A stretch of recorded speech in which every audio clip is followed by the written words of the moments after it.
Good morning. Welcome to the episode of Breakfast Analysis. My name is Jesse J. Chick, and it is freezing outside today. It is one day until April, and we got like 2 feet of snow last night. This is ridiculous. It's minus 20 outside, and I'm not a happy guy. But that's not what we're here to talk about. I just like to rant about that stuff because I'm Canadian. We're here to talk about North American Challenger League. I'm sure you've figured it out by now if you watch my YouTube or follow my Twitter.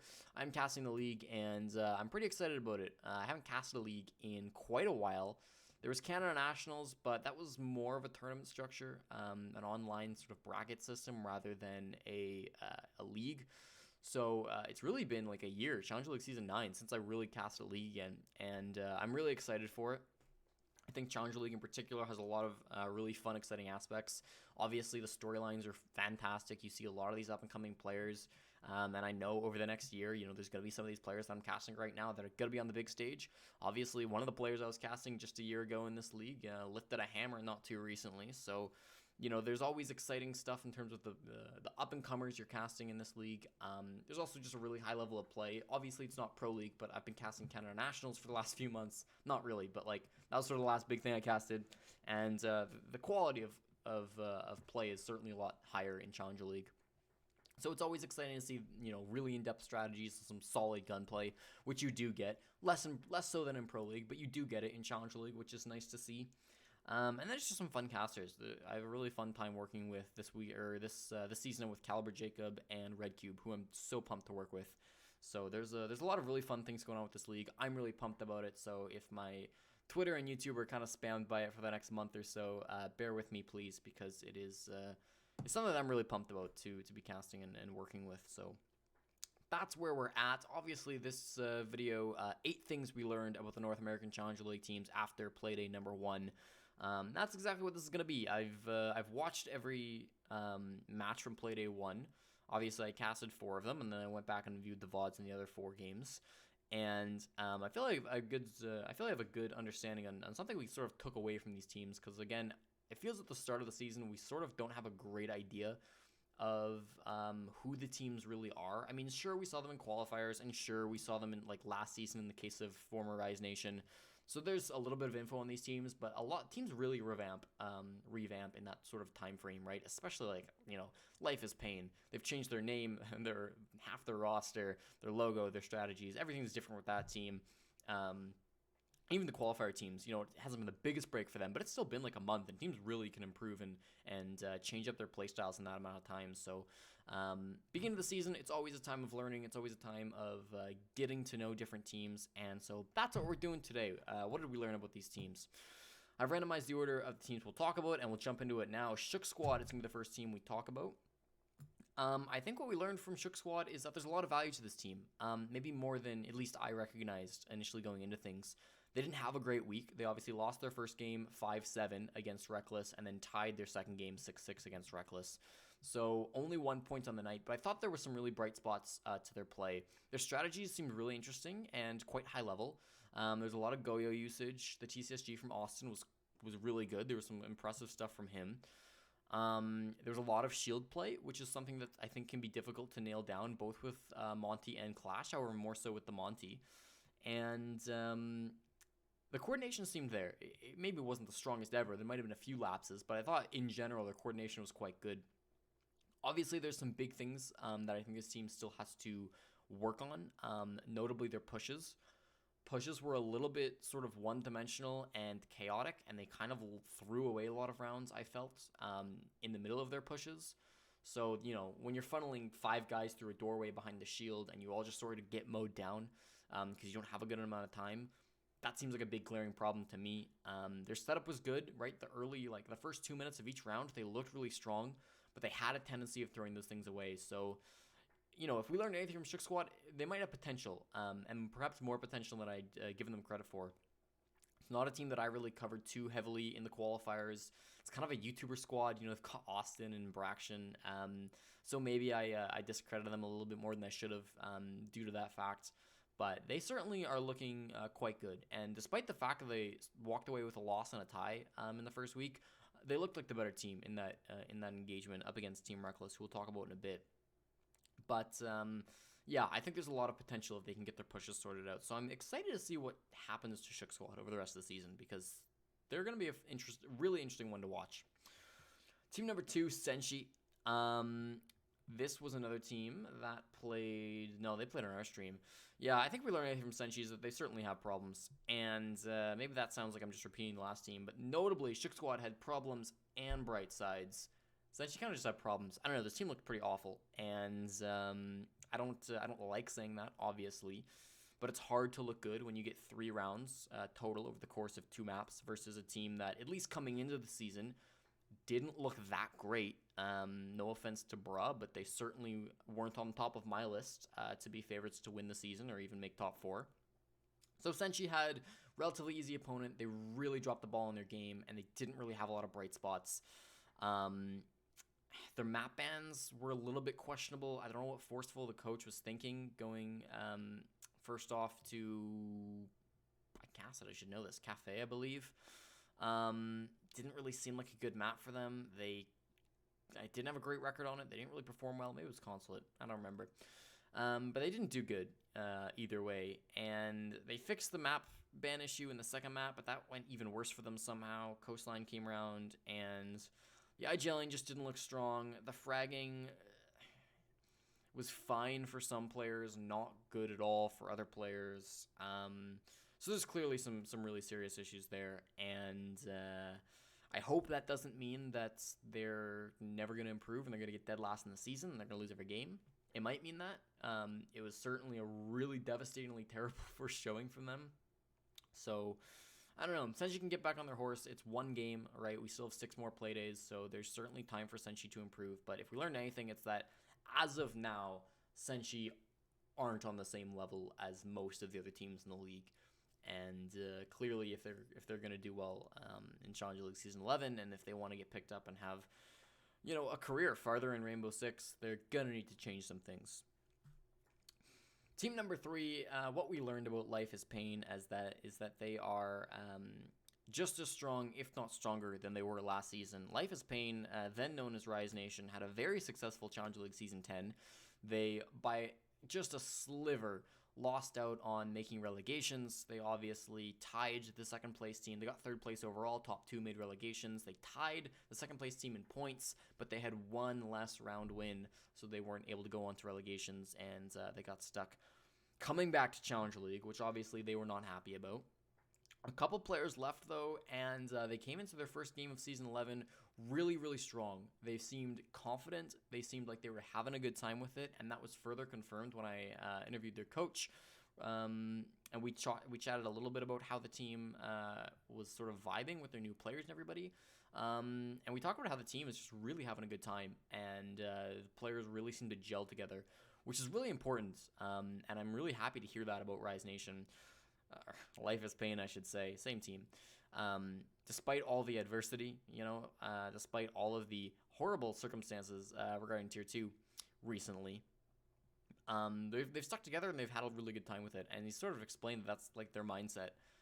They want to come into this despite, the stakes might be different. The stakes there might not be that ticket to Pro League on the table anymore, but there's still a lot to play for. They still want to play. They still have a good time competing. And so that's what they're going to do. And clearly it's been working out for them.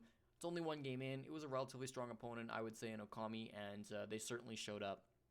Some big individual plays from a couple different players on that roster. I thought Beastly was quite good. Acid as well. Wrath showed up too. So there were some good individual plays, and the teamwork was there. It was fine. They kind of ran over Okami, especially towards the end, and they were really aggressive and fast with their pushes. So if we learn anything about Life is Pain, they're just as scary. In my mind, the top of the tier list, if we will. They're the best-looking Challenger League team after the first day, and I hope to see them continue with this trend because they look quite scary right now. And we've seen a lot of different phases of this team. Sometimes they've looked really out of it. Sometimes they've kind of looked washed up, but they're looking good right now, and they're having fun with it too. So you can expect, as long as their mentality doesn't change, this is probably going to keep up, and that's good to see. The thing we learned about PogChamp after the first play day of North American Challenger League Season 11 is that they kind of need to get their defenses in order. I don't know what it was, but particularly on that first map, they were kind of... It almost seemed unprepared. I get that it's theme park and it's hard to prepare for a map that you've really never played before. There's no real established meta on. There's no footage at all on it. So you got to just kind of make up the best strats you can and go with what you've got. But it didn't seem like they were super complete. And credit to PogChamp, there are some rounds that against any other team, you probably take the W home there. And maybe if there was some less like superhuman plays from the other side, they would have taken map number 2, potentially even made map number 1 a close contest. I don't want to say like, oh, they lost to Joe in 2 maps, so they're garbage. Like, this is an overrated crap team. I'd still probably put them top 4, maybe top 3, in like my personal tier list, how I think teams are looking right now. But there's certainly some strategical issues that they're going to have to sort of go back to the drawing board. Obviously, there were some recent player swaps, so it's hard to know how much they've really done in terms of revamping their strategies. I'm willing to bet the drip was a big part of sort of getting the strats together on that team. And with him gone, maybe they're a little bit less focused in their direction. That's all speculation from my part. I haven't talked to the players about this, so I really don't know. But it seems like their defenses were a little bit off compared to what we saw in qualifiers. There was a lot of like really heavy reliance on Mute Mozzie Vigil, which is fine, but it sort of was like a theme every single round. Again, particularly on Theme Park, and they did look better on Consulate, where they had the opportunity to play a map that had been played in the past, unlike Theme Park. So that's nice. They definitely looked better there, and maybe if they stay away from Theme Park for a little bit, this team will start collecting wins again. But certainly wasn't the best showing for PogChamp in week number 1. The fifth thing that we learned about North American Challenger League teams was that Akami doesn't do great under pressure, and I think it's difficult this first week. It'll be a lot easier in retrospect, just based on how these teams go upwards or downwards after the first playday. But I'm willing to say that Okami's loss looked more like the pressure was kind of getting to them, rather than them just being a terrible, awful team. Could be wrong on that. Again, it's hard to say at this point in time. But I'm willing to say that probably they looked the best out of the losing teams. Maybe PogChamp did, but they still looked pretty good.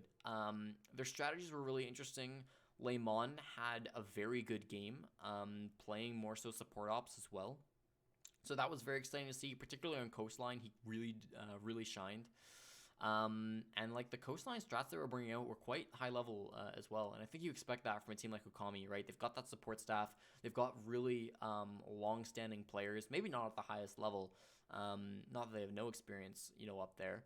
But they've been around in qualifiers for a long time. They've seen a little bit of, of the scene. So you expect them to have some relatively strong strategies packed up their sleeve, and certainly they pulled some of them out up against Life is Pain, knowing that would be a tough opponent. It wasn't enough to collect any points this week, but it is what it is, and I thought there were some bright spots with them. It did seem like a lot of the rounds where, they lose the opening pick, they just sort of start losing. They had a really tough time getting a grasp on a round that was falling away from them.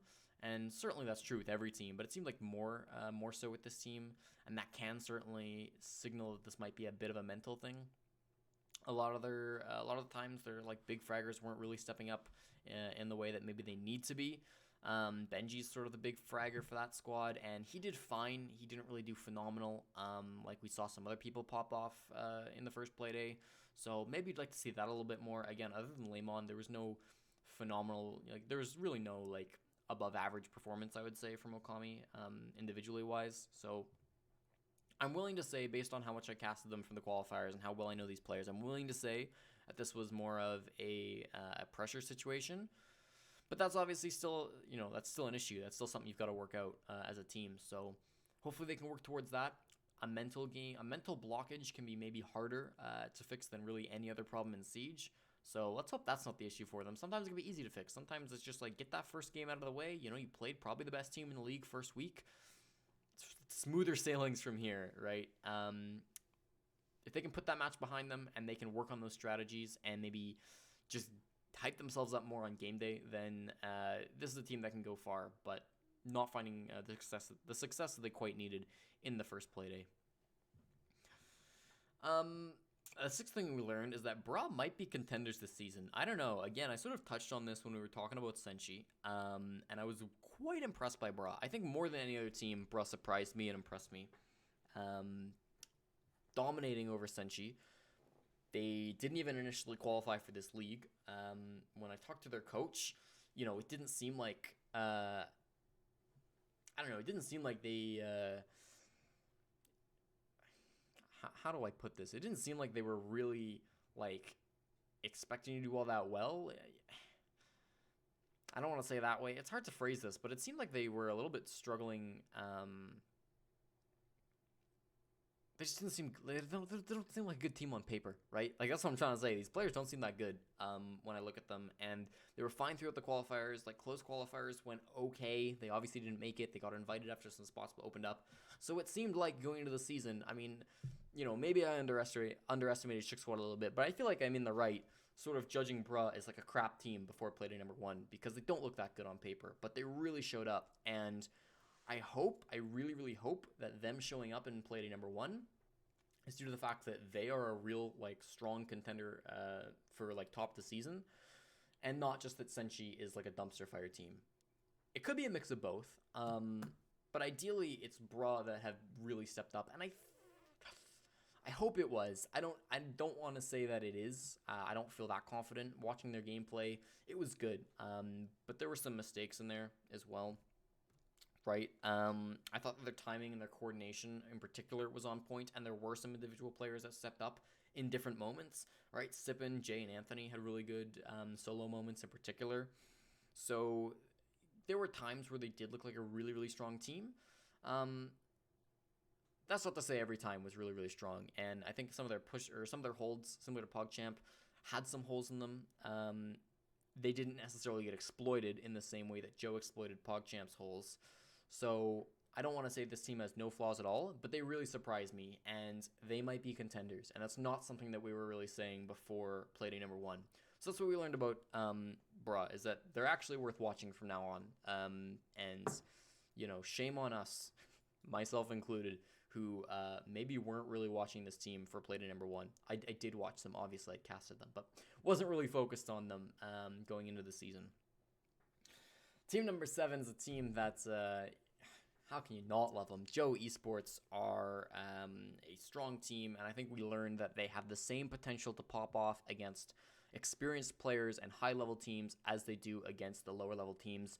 I think if you've paid attention to the qualifiers and paid attention to really any member of Joe Esports before the season started, you probably already knew that this is a team with a lot of potential. This is a team that have really strong individual plays, but also fairly strong strategies. There were some really important plays, obviously from Ollie, or Wimpy and Ollie as well, were sort of the big ones on the first playday. Ollie getting an ace and Wimpy Kid clutching like 3 rounds in a row. So there were some really strong individual plays that you could argue got them the wins that they may have not have gotten. But individual plays are still plays, they're less consistent than just hardened team-focused strategies, but they still get you the wins, and it netted them 6 points. It netted them 6 points on Friday. So I don't know, the fact that these strats and these gunners are still able to perform against experienced players like Chala, against Ghost, against the people on PogChamp that were really, stepping up as you'd expect them to, because they have that Pro League experience and they have some of that Challenger League experience. Every single member of that team has played in at least Pro League or Challenger League. It's really good signs. So that's quite nice to see from Joe Esports. We knew, again, from watching them in their past, we knew that they were good against CL Qual teams. We knew that they were good against underage teams. But that can sometimes not translate into success at a higher level. There's a lot of teams that are like, well, we're ranked gunners. We run into engagements and we can slam kids that don't know how to aim. But then we go up against a Pro League roster and we'll just fall over limp. But that doesn't seem to be Joe Esports. So that's really promising from them. They had a phenomenal first day. And for the people who weren't watching out for them initially, well, they certainly are now. And Joe Esports have no doubt gained a lot of fans after that first play day, which is awesome to see. Last but not least, I think we learned that Team Reckless are a good team in the chaotic situations, but they have some major issues that should not be ignored and are going to be exploited by better teams than Senshi. Not Senshi, Shook Squad. Because while, again, they sort of had the opposite problem. I mean, they were playing them, so this sort of makes sense, but they kind of had opposite problems to what Shook Squad had. Right, where Shook Squad were really winning the early rounds. Their strategies seemed quite good. Their coordination was really key and on point. But they struggled in those sort of late round engagements when the final push came in. It was a little bit unfocused, just like my camera is right now. Let me try to fix that. I don't know. It's going to have to be that way. I'm sorry. But they Reckless, on the other hand, struggled quite a bit in the early game. And, you know, if you caught them off guard with a roamer or flanked them or caught their roamers off guard, oftentimes the communication was so weak that, like, your player who's getting aggressive, either on the flank or on the roam clear, could just catch out another one of their players without them even like turning around, right? There was some really, like, what are you doing moments to come out of Reckless. And that's why I think that, like, they actually looked worse than Shook Squad in that match. And they walked away with 4 points. They walked away with a win and a tie. And they did look good in some of those gunfights. They had their moments in their gunfights. But if they don't get that, like, communication sorted out, this is not a team that's going to go far in this league. And I hate to, like, beat down on a team, especially a team that had won.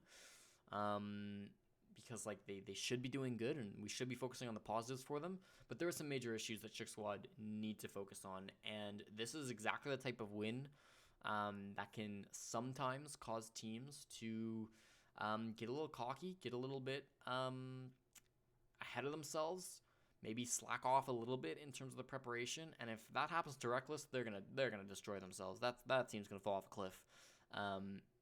Because they snuck out the win today, but that doesn't happen against other teams in this league. So Reckless, they can continue putting in the work. They can take this win. They can put it in the points bank. And if they improve quite a bit, they can probably make it like top 2 in this season. That's probably in the cards for them. Obviously, it's one play day. It's in the cards for anybody. But, like, looking at this team, it's probably there. But needs to be a real focus on the communication on that squad. It's hard to say, again, how things have been going for them in terms of qualifiers, how things have gone in their scrims internally, whether this was just a one-night thing and they got a little nervous because it was their opening night and it'll get fixed by itself throughout this season, or whether this has been like a major thing ongoing. Impossible for us to really say, but I hope that we see some of these issues get sorted out because Reckless, they scared me a little bit in terms of the mistakes that they were making.